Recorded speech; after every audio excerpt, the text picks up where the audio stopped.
lorsque le nombre d'enfants augmente dans le ménage, le coût moyen de l'enfant diminue.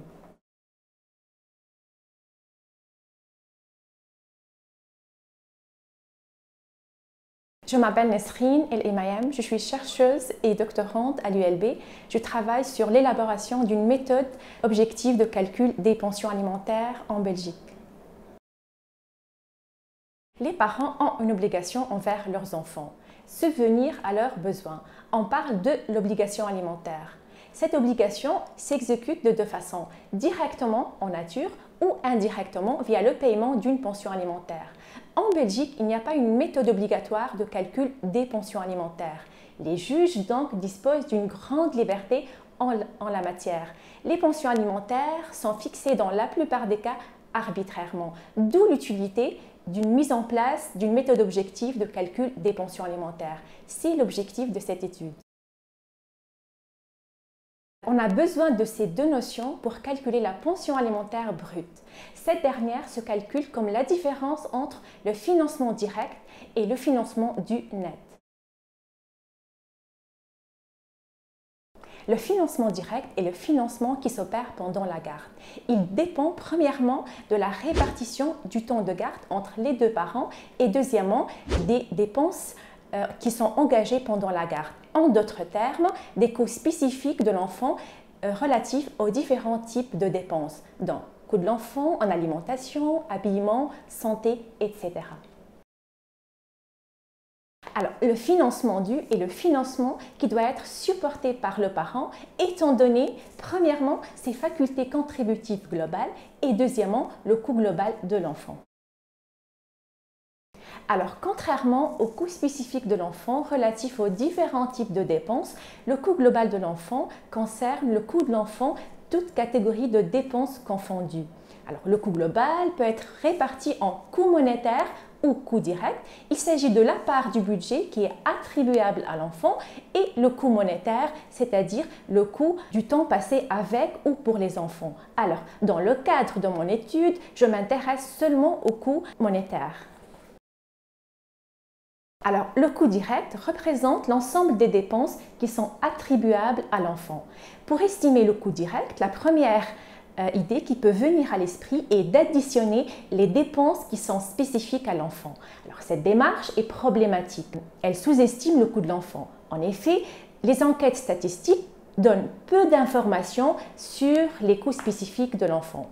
Et donc, on recourt à une deuxième notion, le coût théorique. Le coût direct peut être déduit du coût théorique. Prenons un exemple. Prenons deux ménages ayant le même revenu. Le premier ménage n'a pas d'enfant et le deuxième ménage a un enfant. Alors, en présence d'enfants et à revenu constant, il est clair que le deuxième ménage a un niveau de vie qui est moins élevé.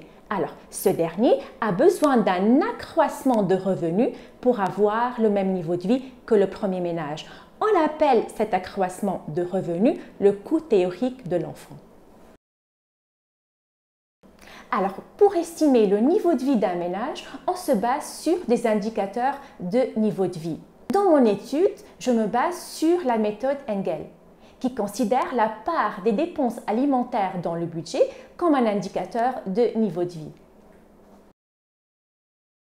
J'ai calculé le coût de l'enfant par catégorie d'âge. Donc, j'ai créé 5 catégories d'âge entre 0 et 2,5, 2,5 et 6 ans, 6, 12, 12, 18 et 18, 25. Mon étude aboutit à deux résultats. Le premier résultat, donc le coût de l'enfant diminue entre la première catégorie d'âge et la deuxième. Il augmente à partir de la deuxième catégorie d'âge jusqu'à 25 ans. Donc, le deuxième résultat de l'étude, donc il existe des économies d'échelle. Donc, lorsque le nombre d'enfants augmente dans le ménage, le coût moyen de l'enfant diminue. Le financement dû à la charge d'un parent se calcule en multipliant les facultés contributives globales du parent concerné et le coût global de l'enfant obtenu via la méthode Engel. Alors, en additionnant le financement dû des deux parents, on obtient le financement dû brut global de l'enfant. Si on soustrait les allocations sociales, on obtient le financement net de l'enfant. Une partie de ce financement net va être financée pendant la garde. On parle de financement direct. Le financement direct est le financement qui s'opère pendant la garde.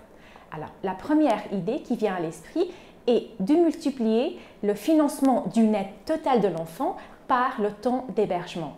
Donc, si l'enfant passe 10% de son temps chez un parent, le parent supporte 10% du coût de l'enfant.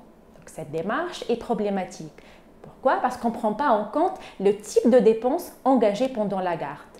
Pour résoudre ce problème, on calcule la valeur budgétaire de la garde.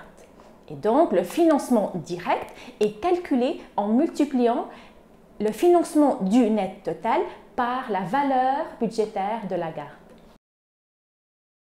On se base sur la répartition des dépenses en dépenses exclusives supportées par un seul parent et dépenses partagées supportées par les deux parents. Et on se base aussi sur les coûts spécifiques de l'enfant relatifs aux différents types de dépenses. Donc, le coût de l'enfant en alimentation, en habillement, en santé, etc.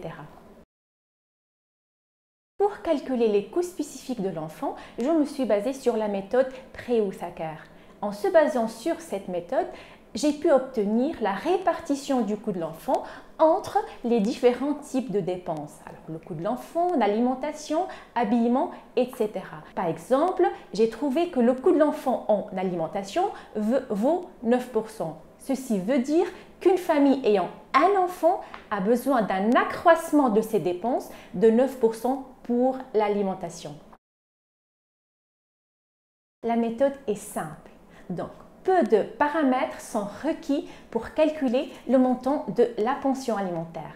Deuxièmement, la méthode est facilement compréhensible par les parents. Donc, ceci est important. Pourquoi? Donc, une décision mieux comprise et mieux acceptée et donc mieux exécutée. Ceci permet de faire face aux problèmes de défaut de paiement. Troisièmement, la méthode est universelle. Elle prend en considération toutes les situations familiales, qu'il s'agisse de familles simples ou recomposées, et toutes les situations d'hébergement.